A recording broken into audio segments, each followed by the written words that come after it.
Y nada, pues vamos a empezar entonces ya con el siguiente ciclo, que es el de la ciencia y la sociedad. Lo va a moderar Bernardo Herradón. No creo que lo conozcáis, es la primera vez que aparece por aquí. Es nuevo en la divulgación, solo lleva 30 años investigando, otros tantos en la investigación. Es investigador titular del CSIC, del Instituto de Química Orgánica, es un gran comunicador científico, mejor divulgador y mejor persona, ¿no, Bernardo? Eso es lo que hemos quedado que tenía que decir. Y un muy buen amigo que va a ser el moderador de esta mesa. Y ya sin más preámbulos, pues te doy paso, Bernardo. El primer ponente de esta tarde es José Ramón Alonso, que creo que todos también conocéis, pero bueno, por hacer una breve presentación, pues decir que es catedrático de Biología Celular y director del Laboratorio de Plasticidad Neuronal y Reparación del Instituto de Neurociencia de Castilla y León. Y José Ramón, aparte de ser amigo, pues es una de las personas más activas en la investigación en algunos aspectos relacionados con el cerebro. Como decía, bueno, pues José Ramón es una persona muy activa en la investigación en neurociencias y especialmente pues las bases celulares y moleculares de ciertas enfermedades relacionadas con el sistema nervioso, y aparte de eso es un gran divulgador y yo recomiendo uno de sus blogs, Unidiversidad. Y ya esta mañana José Manuel nos ha puesto una imagen muy simpática de Cajal, Ramón y Cajal encapsulado. Y yo recomiendo que leáis todos los posts que publica José Ramón, pero especialmente la serie dedicada a Ramón y Cajal. Muchas gracias, José Ramón, cuando quieras. Voy a intentar hablar rápido porque quiero contaros mucho. Quisiera pediros que me acompañéis en un pequeño viaje que pocos minutos y que hablemos de distintas cosas que confío que puedan ser de vuestro interés. El título de la charla, como veis, es el doctor y los trasplantes de cerebro. Aquí. Y entonces, entonces es para... Y no tiene más que ver con esta charla, pero es que si hablo yo, como José esta mañana, yo tengo que hablar de Cajal sí o sí. Y como veis, no nació calvo y con barba, sino que es una maravillosa y que también disfrutó de una infancia aventurera, de una juventud con muchas cosas y amaba la fotografía. Este es un autorretrato de él. Bueno, ¿quién es? Este sí que le conocéis, ¿no? ¿Quién es? No. Fijaros cómo es el título completo. O el moderno Prometeo. ¿Por qué? Y es muy importante ese título. ¿Por qué es el moderno Prometeo? Y hay una leyenda clásica de la antigüedad griega, que es donde hablamos del Prometeo más conocido. ¿Qué es este? Prometeo es un titán y es clave en lo que es la ciencia, porque lo que hace es arrebatar a los dioses el fuego y entregarlo a los hombres. Y a partir de ahí, los hombres hacen la tecnología y hacen la ciencia y se atreven a enfrentarse a los dioses del Olimpo. Y los dioses, como no podía ser de otra manera, porque son unos dioses vengativos en aquella época, le castigan. Y el castigo es muy interesante desde el ámbito de la biología celular, porque el castigo es que todos los días un águila llega y le come el hígado, le mordisquea el hígado. Y todos los días el hígado se renueva y vuelve a crecer. Y es sorprendente porque solo en el siglo XX hemos sabido que el hígado tiene una capacidad de regeneración, que si hay que donar un trasplante de hígado, tú puedes dar 2/3 de tu hígado a otra persona porque el resto va a ser capaz de recuperarlo. Pero bien, de este no es el Prometeo del que habla Mary Shelley. Es de otro, este es el Prometeo griego. Pero los romanos inventan otro que le llaman en latín Prometeo Plastinator. Y Prometeo Plastinator ha hecho otra cosa que ha arrebatado también a los dioses. Y es que ha cogido un trozo de barro, es interesante porque es anterior al cristianismo, ha cogido un trozo de barro y le ha dado la vida. Y los dioses de nuevo le han vuelto a castigar, porque les ha arrebatado lo más importante, que es esa capacidad de dar la vida. Y de este es del que habla Mary Shelley, porque es alguien que ha muerto y consiguen volverle a la vida, aunque sea convertido en una vida tan dura como la que tiene la criatura. Mary Shelley es una muchacha de 17 años. Se nos han ido los del instituto, pero esto es importante que lo oyeran también. Porque es alguien de 17 años que se atreve a crear una historia que no ha existido nunca antes. Y la historia es muy bonita también. Fijaros lo que son las circunstancias, las cosas que uno no puede esperar. Mary Shelley se ha escapado de su casa con 17 años y se ha ido con un aristócrata que es Lord Byron, que es un noble caprichoso, que va con su médico y va con su amigo que es Shelley, la pareja de Mary. Y tienen un verano planeado fabuloso. Nos vamos a Suiza, a los lagos, como Molly cuando va por ahí paseando por Francia. Nos vamos a disfrutar de un verano como nunca.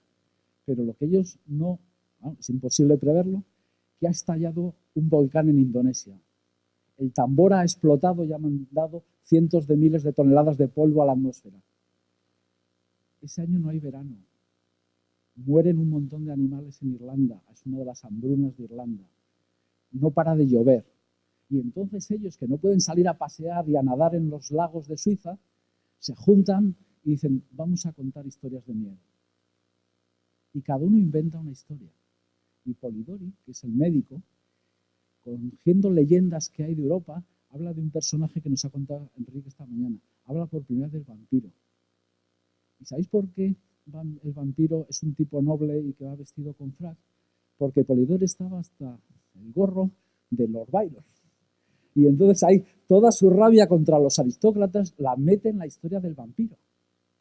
Y Mary Shelley, que está desesperada porque le tiene que contar una historia y no se le ha ocurrido, han estado yendo a charlas de los galvanistas. Y los galvanistas hacen una cosa que tendríamos que recuperar, que es llevar la ciencia de nuevo a la calle. Y hacen cosas tan llamativas como coger un cadáver, ponerle encima de una mesa y empezar a darle descargas. Recién ejecutado. Con lo cual, con esas descargas, el tipo mueve el brazo. Lo más famoso es que le meten el electrodo por el recto y se pone, como veis aquí. Imaginaros lo que es para la gente, un muerto recién ejecutado. Los jueces dicen que si ese señor resucita hay que volverle a ejecutar porque la condena es hasta la muerte.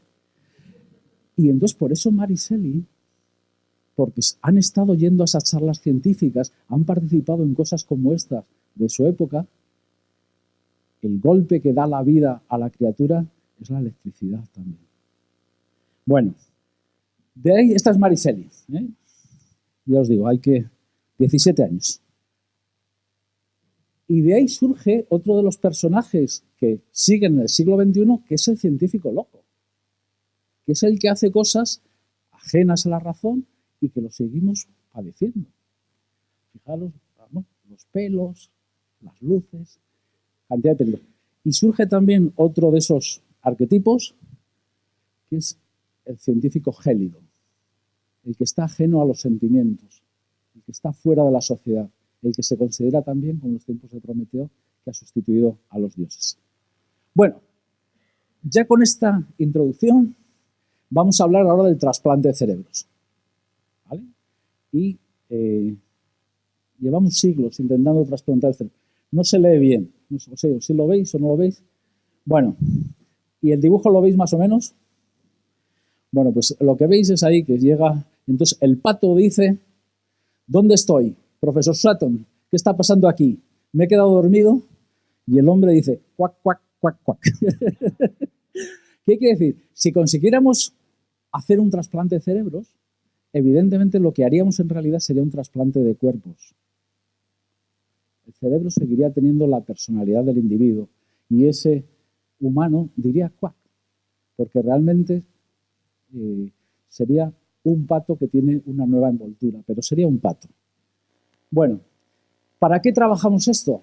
¿Cuál es nuestro sueño? ¿Por qué nos levantamos cada día? Por las enfermedades neurodegenerativas. Y hay que decir que tienen una enorme prevalencia en los países desarrollados. Se supone que si todos viviésemos más de 110 años, todos tendríamos Alzheimer, porque resulta que con 60 lo tiene 1 de cada 10, con 70 1 de cada 8, con 80 lo tiene 1 de cada 5, cada vez más gente. ¿Vale? Siguiente problema es el coste económico. 1 billón, y no está mal traducido del inglés, está bien traducido. Es 1 billón de euros anualmente. Eso es lo que nos cuestan estas enfermedades. Y luego tenemos el doble de Parkinson que hace 20 años y el triple de Alzheimer que hace 20 años. ¿Vale? Y por último, son enfermedades muy crueles. Yo digo que las más crueles. Sentir como alguien, imaginaros lo que es que no te reconozca a tu marido, a tu mujer, después de 50 años de vivir juntos, ¿no? Bueno, Gulliver cuenta también que visita la asamblea de los académicos en Laputa, se llama así, y entre las cosas que le plantean es que va a un sitio, no sé si es demasiado largo, pero él propone solucionar la política haciendo trasplantes cerebrales.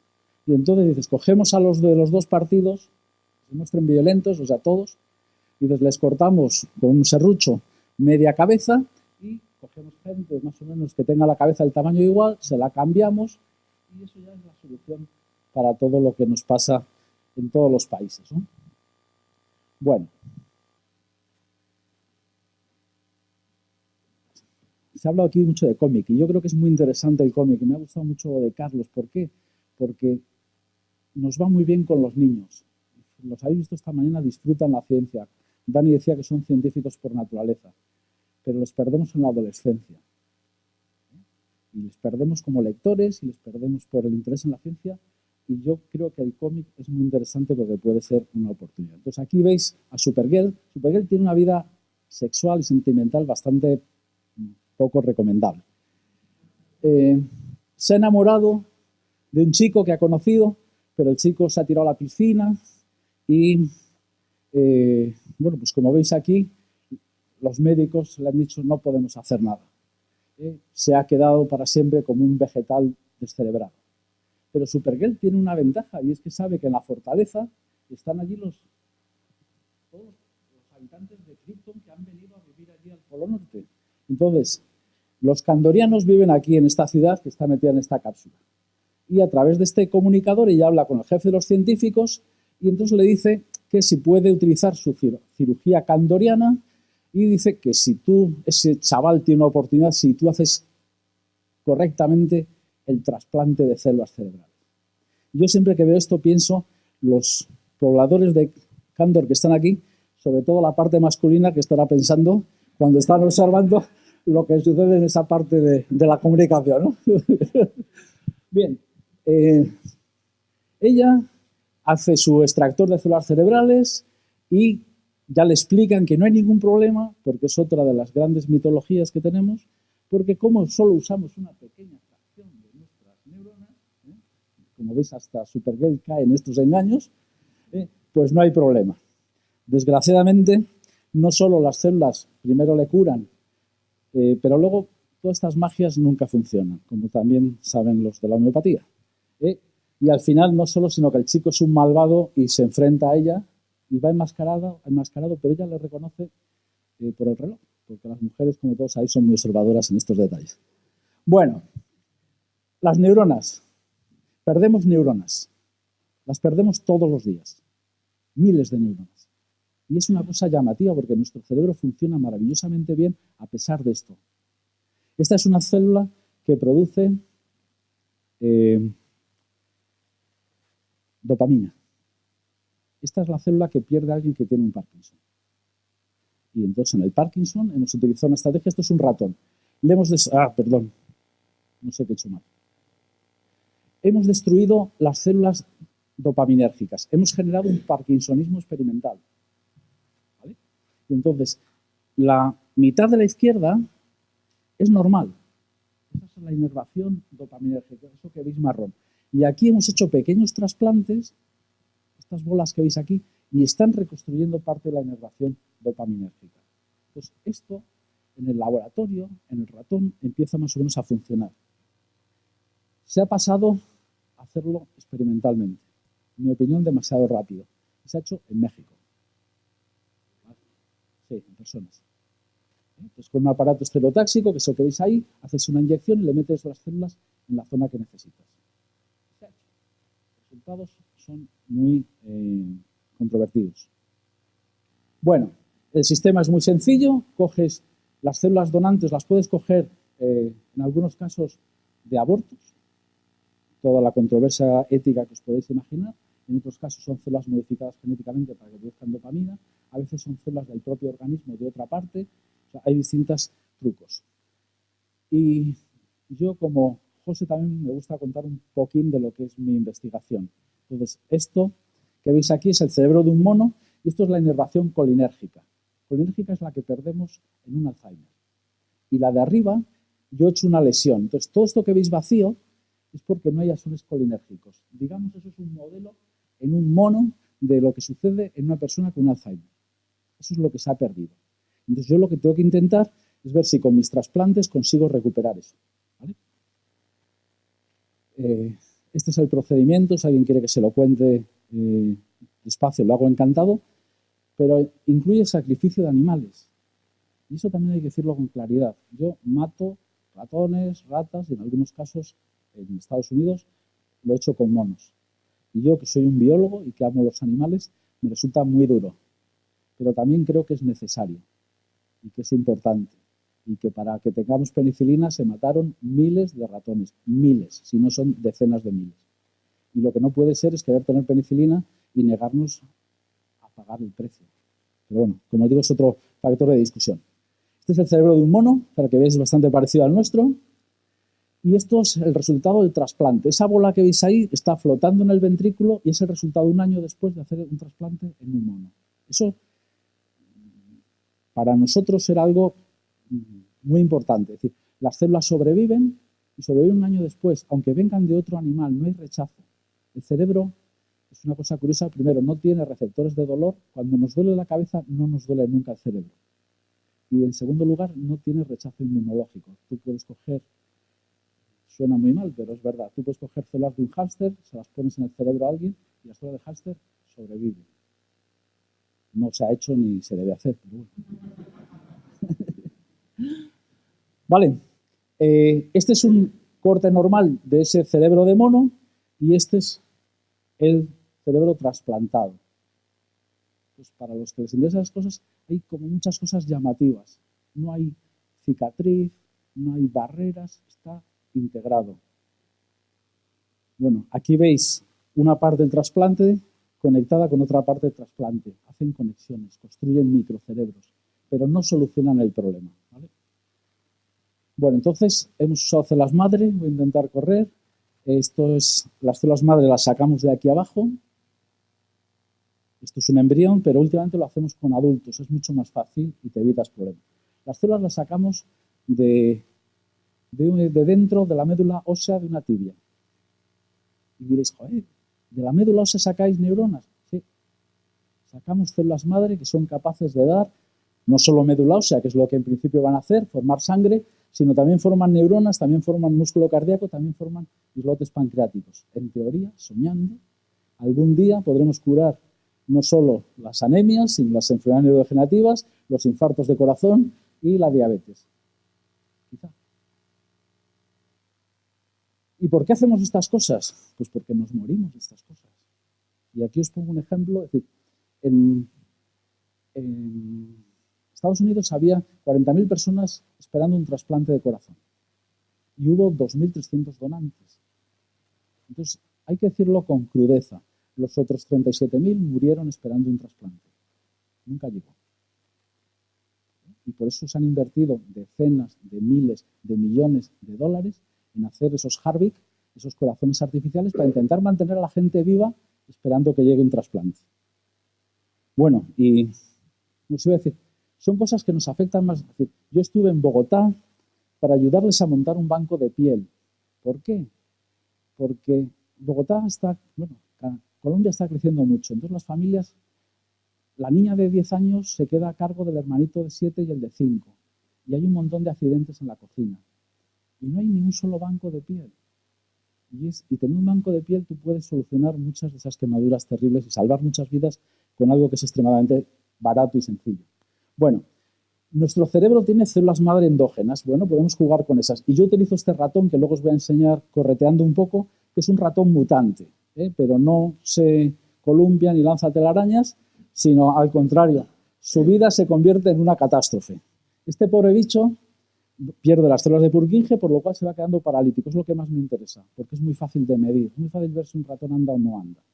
También pierde talámicas, fotorreceptores, se va quedando ciego, pierde los espermatozoides, se queda estéril, pierde las células mitrales, pierde el olfato. La verdad que es una vida, pero bueno, así es la vida también, todos tenemos mutaciones, eso ya lo sabéis también, ¿no?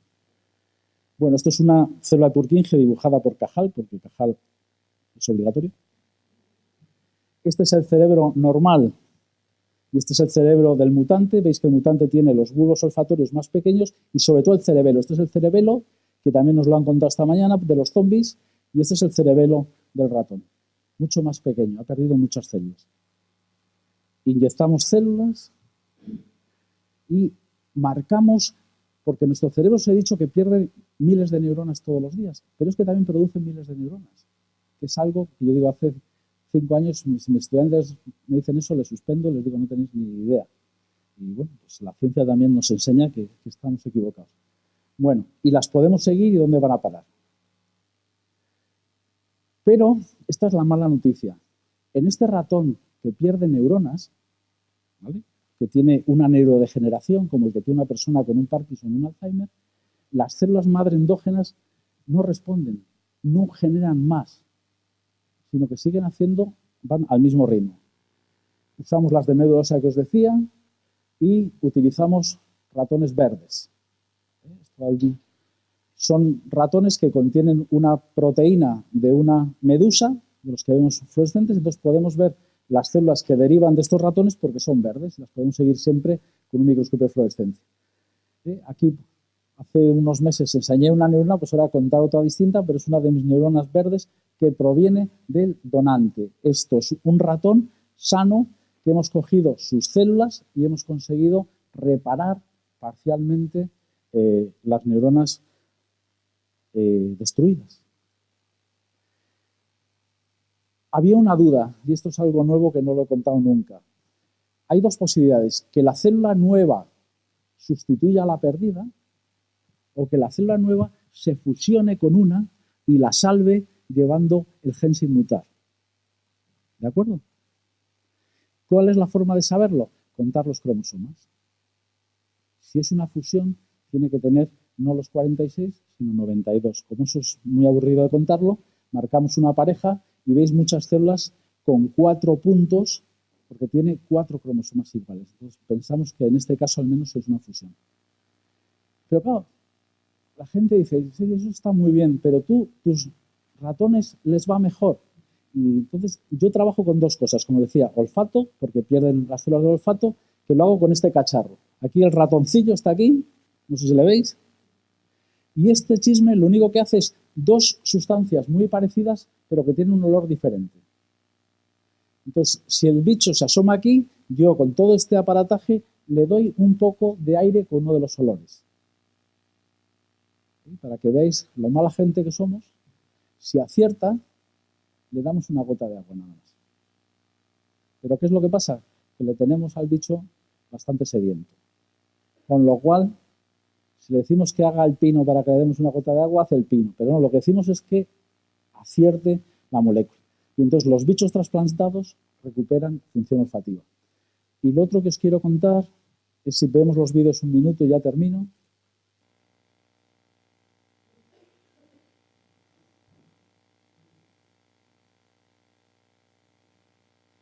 El primero, el que pone A. Este es el ratón mutante. ¿Veis que se está quedando paralítico? Es muy joven.